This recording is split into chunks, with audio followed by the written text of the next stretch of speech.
just before sunrise in Guthrie, Oklahoma, on a calm Thursday morning like any other, life seemed ordinary. Kids prepared for school, parents sipped coffee quietly in their kitchens.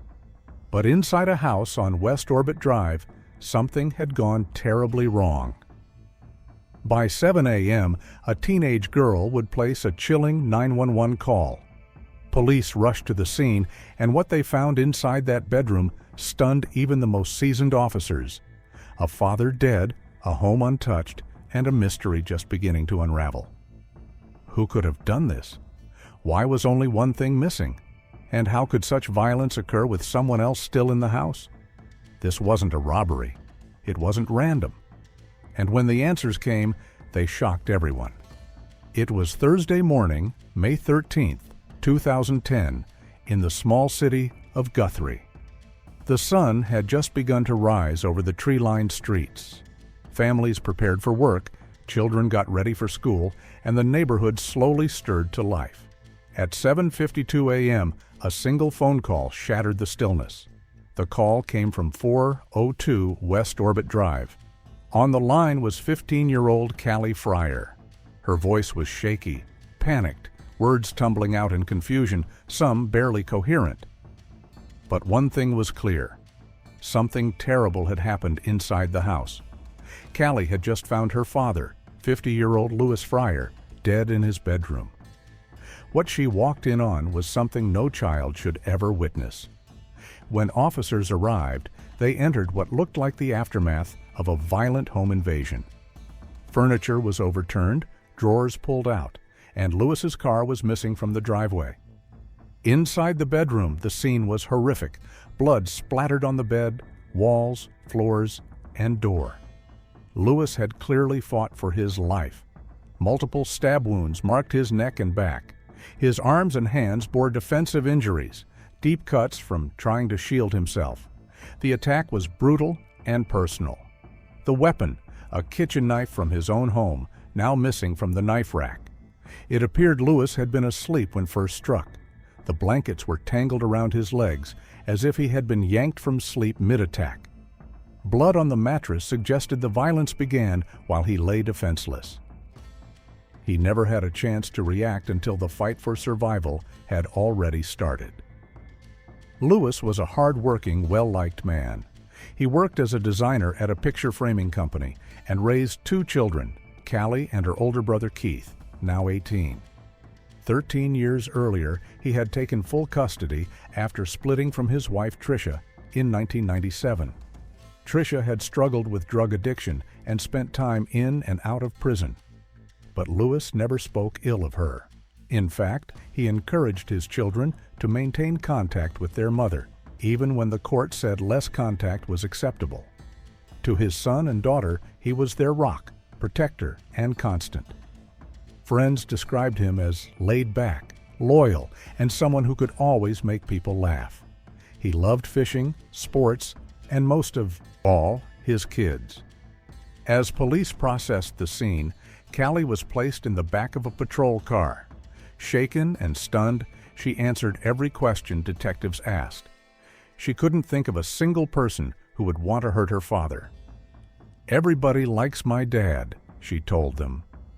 Callie explained the previous night had been perfectly normal. They had dinner together and watched a movie. Around 10:30 p.m., they both went to bed. She hadn't heard a thing all night. Her dad usually woke her for school, but that morning the house was silent.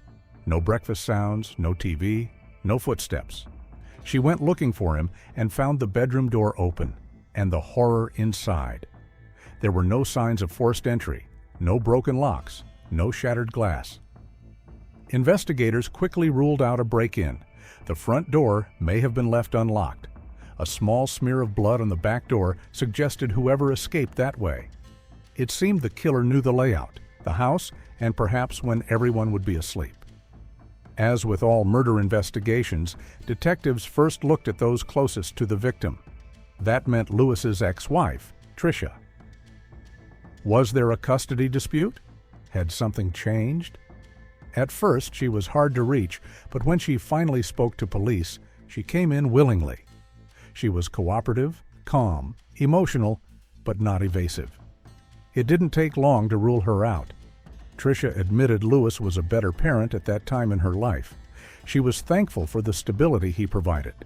There was no bad blood, no resentment, no motive. Investigators had to look elsewhere. As they dug deeper, a new detail emerged, one that could shift the case's focus. Callie told detectives something important. Just days before the murder, her older brother Keith had packed up and left the house after a fight that started at school and ended at home. Keith had gotten into a physical altercation with another student. When Lewis found out, he was deeply disappointed. He had always made it clear that once they turned 18, they were adults responsible for their actions. Getting into a fight was no longer tolerable. He told Keith it was time to leave. Keith went to stay with a friend, but everyone knew it wasn't permanent. Lewis still loved his son, but needed him to own up to his actions. If Keith took responsibility and avoided trouble, he'd be welcomed back. Still, detectives had to consider the possibility that this tension led to something darker. They quietly pulled Keith from class and broke the news in the principal's office. His dad was gone. Keith's reaction was instant and raw. He didn't believe it, yelling that it wasn't true. Moments later, he flew into a rage, throwing a chair against the wall, then broke down in tears. His grief was overwhelming. He was devastated, especially knowing their last conversation ended badly. But investigators quickly ruled him out. Multiple friends confirmed he'd been with them all night, nowhere near the house. Attention then turned to Lewis's missing vehicle. An alert was sent out. The clock was ticking. 8 hours had passed since it disappeared, and the trail was going cold. Police canvassed nearby neighborhoods, hoping someone had seen something. They spoke to friends, neighbors, co-workers, anyone who knew the Fryer family. The same answer came up repeatedly. Lewis didn't have enemies. He didn't fight with people. He was well liked at work and in the community. No grudges, no red flags. This only deepened the confusion. The scene at the house didn't scream robbery. Nothing had been stolen. No electronics, valuables, or cash. The only thing missing was the car. Detectives suspected it was just a means to escape, not the motive. Then 2 of Callie's friends came forward with information that changed everything. They revealed Callie hadn't been the quiet, polite girl most thought she was. In recent years, she had spiraled, drinking heavily, experimenting with drugs, hosting wild parties when her dad wasn't home. She was constantly in trouble, expelled more than once, and hadn't attended school for months. Lewis had tried to set boundaries, tightening curfews, laying down rules, trying to regain control. But Callie resisted. Their relationship had grown toxic. When police searched her bedroom, they found her diary. Its contents sent chills down their spines. Entry after entry revealed her anger, resentment, and hatred toward her father. One line stood out. "You're dead to me." She had convinced herself that living with her mother would mean freedom. No rules, no discipline, just a blank check to do whatever she wanted. But her dad wasn't going to let that happen. Yet, for all the tension, one question troubled investigators. How had Callie slept through it all? The murder had been loud, a fight, objects knocked over, blood everywhere, her father likely shouting in pain, then someone stealing the car and driving off. Still, she heard nothing.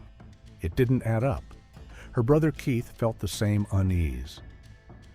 He remembered the moment he saw Callie again, when she and their mother picked him up from school after their dad's death. He looked at her face and just knew she was lying. Growing up, they had been close, partners in crime, sneaking out together. But in recent years, things changed. Callie had gone down a dark path of drugs, drinking, and defiance. He tried to talk to her, but she wouldn't listen. Keith told police she'd always struggled with mental health, disliked being told what to do, and had a mean streak. When angry, she could flip in an instant. There had been trouble between father and daughter for a while. While detectives weren't sure Callie had physically committed the murder, one thing became clear: she likely knew who did. Then investigators discovered Callie had been secretly dating a 21-year-old man named Jerry Jerome Charles Jr., known as Jay. He wasn't just a few years older, he was a grown adult, with no stable address, no job, and no steady income. Yet somehow, he had become a regular presence in Callie's life.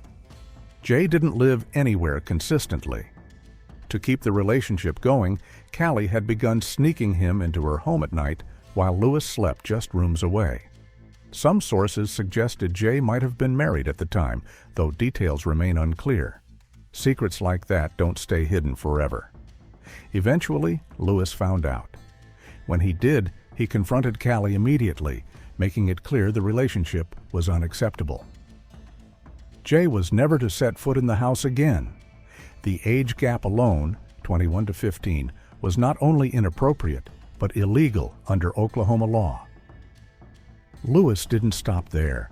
The very next day, he found Jay wandering the neighborhood and confronted him face to face. There was no mistaking Lewis's message. Jay wasn't welcome, and the relationship had to end. For investigators, that confrontation raised a dangerous possibility. With legal consequences looming and Lewis standing firmly in the way, they now had a potential motive. But finding Jay would be another challenge. While the search for Jay continued, police caught a break. The missing car was found abandoned in Oklahoma City, visibly damaged. The keys were inside, but no murder weapon, fingerprints, DNA, or valuables remained at the scene. Still, it was the first real lead in hours. Not long after, Jay was located in Oklahoma City. He had called a friend asking for a ride home, saying he was stranded and didn't know how to get back. The friend convinced him to stay put and wait for police. Thankfully, he agreed. Jay didn't resist arrest. In fact, he volunteered to speak with detectives. At first, he denied everything, claiming ignorance and absence from the scene. But his story quickly unraveled. Eventually, Jay admitted he had been at the Fryer house that night. Callie had let him in after everyone went to bed. What he said next raised suspicion. He claimed Lewis woke in the middle of the night, found them together, flew into a rage, and tried to hit him with a golf club. Fearing for his life, Jay said he ran to the kitchen, grabbed a knife, and acted in self-defense. That version didn't hold up. Detectives knew the house layout, and blood evidence told a different story. Lewis was attacked in bed, not the hallway. His feet were near the closet where golf clubs were stored. None of the clubs had been moved. They were dusty and untouched. There was no blood trail in the hallway. All violence took place in the bedroom. Jay's claim of a sudden hallway ambush was a lie. Pressed again, he changed his story, saying he broke in to rob Lewis but panicked and stabbed him when Lewis woke. That made no sense. Nothing was stolen. No wallet, valuables, or electronics. Only the car was taken, and it was abandoned without effort to sell or hide. Detectives pushed harder, and Jay finally broke. He admitted a version of the truth. Callie had been asking him to kill her father for a while. She begged and pleaded. She wanted Lewis gone. That night, the plan was set. Jay said Callie told him exactly how to do it, what time to come, which door would be unlocked, where to find the knife, and when to strike. She promised that once Lewis was out of the way, they could start a new life together. Then came a detail that twisted the motive further. Callie told Jay she was pregnant. That revelation pushed Jay over the edge. That night, after Callie and her father went to sleep, she quietly slipped out of her room and unlocked the door. Jay entered through the back door just as Callie arranged. The knife was exactly where she said, in the kitchen. He crept down the hallway into the bedroom where Lewis lay asleep. Jay said he paused briefly, but when Lewis began to stir, hesitation vanished. He lunged forward and stabbed frenziedly. By the end, Lewis was dead. Jay grabbed the car keys, fled, and drove toward Oklahoma City. Somewhere along the way, he tossed the murder weapon out the window. He later claimed Callie promised to meet him there, but she never showed. Instead, he wandered Oklahoma City alone, eventually calling Callie just before 7 a.m. to let her know where he was. Moments later, Callie dialed 911, beginning what she thought was the perfect cover: a fake discovery, a panicked daughter, a flawless alibi. But within 24 hours, the whole thing collapsed. Jay was arrested and charged with first-degree murder. Shortly after, detectives arrived at Tricia Wheeler's home, where Callie had been staying. She too was taken into custody and later charged. As investigators combed through phone records, a timeline emerged. Callie had phoned Jay just minutes before her 911 call. Her phone showed she had been online around 3 a.m., the time Jay said the murder occurred. She claimed to have been asleep all night, but digital evidence told a different story. Numerous calls and messages were exchanged between them that night. The times matched Jay's story precisely. Despite this, Callie denied everything. She immediately requested a lawyer and pleaded not guilty. The media swarmed the courthouse. The image of a 15-year-old girl accused of orchestrating her father's murder shocked the community and nation. While in custody, Callie's calls were monitored closely. During one call, a disturbing truth emerged. Callie had never been pregnant. She lied to manipulate Jay, pushing him toward murder, making him believe they had a future, trapping him in her plan. When detectives told Jay the pregnancy was fabricated, he appeared genuinely shaken. It was the breaking point. Jay agreed to testify against Callie in exchange for a plea deal. The case moved forward. Prosecutors painted a narrative of a manipulative teenager convincing her older boyfriend to commit the unthinkable. Callie's mother, Tricia, stood by her daughter. She told reporters Callie was innocent and that she knew her well, enough to tell when she was lying. She believed Jay was responsible. But Jay, now in court, told the judge Callie left the door unlocked, told him where to find the knife, and planned everything in advance. Callie's defense argued there was no forensic evidence linking her to the murder. No fingerprints, blood, or DNA, just Jay's word and a web of texts and calls. But for the judge, that was enough to proceed. Callie would be tried as an adult. Jay pleaded guilty to first-degree murder in July 2010. He was sentenced to life in prison with the possibility of parole. In May 2011, Callie Fryer, now 16, stood trial. She maintained her innocence, but the jury didn't believe her. She was found guilty of first-degree murder and sentenced to life with the possibility of parole. In Oklahoma, that means 45 years before eligibility. Callie won't be eligible until she's 61. Jay won't see parole until 2077, nearly 90 years old. As her sentence was read, Callie avoided looking at her family in court. Once a blonde teenager, her appearance had changed. She showed little emotion until a few quiet tears fell at the end. Her attorney expressed concern that a 15-year-old would spend life in prison among adults decades older. Callie's family refused to speak publicly, saying only that for the first time since Lewis's murder, they finally felt safe, at least for a while. Some friends and family were relieved, saying Callie had a dark side and now couldn't hurt anyone else. Others felt her sentence was excessive, believing Jay, the adult, should bear more blame. Tricia continued to insist her daughter was wrongly accused. Keith struggled to make sense of everything. He went to therapy, started drinking, and questioned everything. She was just 15. Did she understand what she'd done? Was she caught in a fantasy? Did she believe it would happen? What haunted him most was that she hadn't stopped it, that she lay awake in the house knowing what was coming and let it happen. That kind of coldness was hard to understand. Yet, despite it all, he still answered her calls. He hadn't visited, but picked up the phone when she called from prison because that's what their dad would have wanted. Don't miss out. Subscribe now for more thrilling investigations.